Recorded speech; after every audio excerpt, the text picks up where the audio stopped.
Hey YouTube, Frogtoad here. Well, if you were watching a video I did a while back, you'll remember that tank was sitting right here, next to the generator. And I haven't made videos for a while, because I've been kind of doing that. This project turned out to take a little longer than I thought. You know, you ever just start to do a project and it sort of just keeps on growing? And that's pretty much what happened here today. There's Roomy taking off in the van. Well, it just started out as, remember we put new exhaust up there and a few little things, a solar panel on there to keep the start battery charged, and went with a newer, little easier to store fuel tank so I can mow this area. Well, in taking the electricity into the house, which you can see is you probably can't see it because it's kind of in the dark. There it is, popping out. That's where it goes into the house, where that LMB is. And, you know, curves here, comes down. Well, just decided that it'd also be a good time to run more power lines to put an RV plug in. That's what that is. That's a 30 amp RV plug and a couple of 20 amp receptacles. And you can see the generator cord coming in the bottom. Yeah, it's not permanently mounted. I'll get to that in a minute. And there's it's just the ground cable. And then, seeing as how we were doing all of that, we decided it'd be a good idea to run this piece of conduit terminated here, because no, we're not going to electrify the cat, although you need it sometimes. Yeah, hello. Now we're probably going to electrify this shed here. There's no power running to it right now. And so we went ahead and at least ran the conduit that far, seeing as how we were in the middle of doing the stuff for the generator. So what should have been just, you know, pretty much a lazy afternoon job turned into kind of a 3-day project. And the funny thing about it is, you'll notice that the fuel lines are kind of there temporarily, really.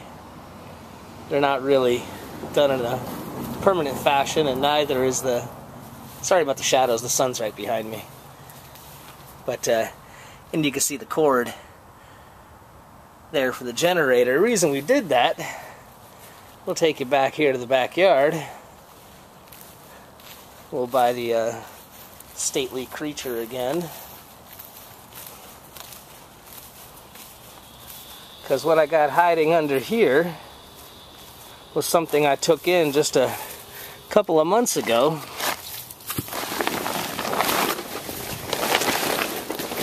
And that, hiding under this tarp, rather tattered tarp, I'm afraid,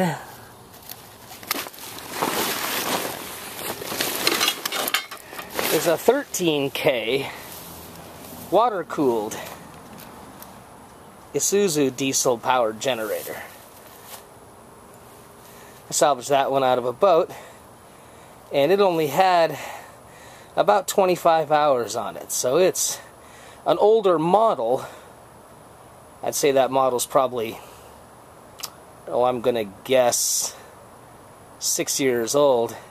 It has almost no hours on it, and being a 13K, being a 9K, that's quite a bit more than the one we just installed.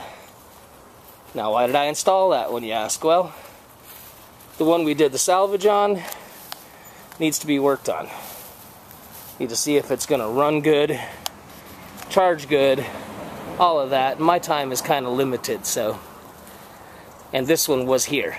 And this one, as ugly as it is and loud as it is, if anybody hasn't heard one of these older Onan air-cooled jobbies, it's a diesel obviously, it is loud.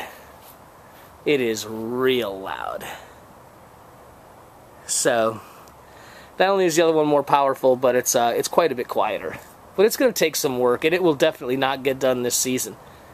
So we go ahead and have this one going, and if we need it, it's there. It's ready to go. So that takes care of that project. I am done with that. And the next one, well, it's going to be here, this patio roof. When they built this patio, they left it short by 3 feet. I have no idea. Don't ask. Just the way it's done. So I'm going to put another 3 feet on there. I've got another piece of the roofing, yada yada yada. That's going to be a while. I think I'm going to take a break and have a little fun. So there you go. That was my weekend project that turned messy. And Sneakers here approves. Huh? You approve? Alright. Alright. See y'all later, YouTube. Fair winds.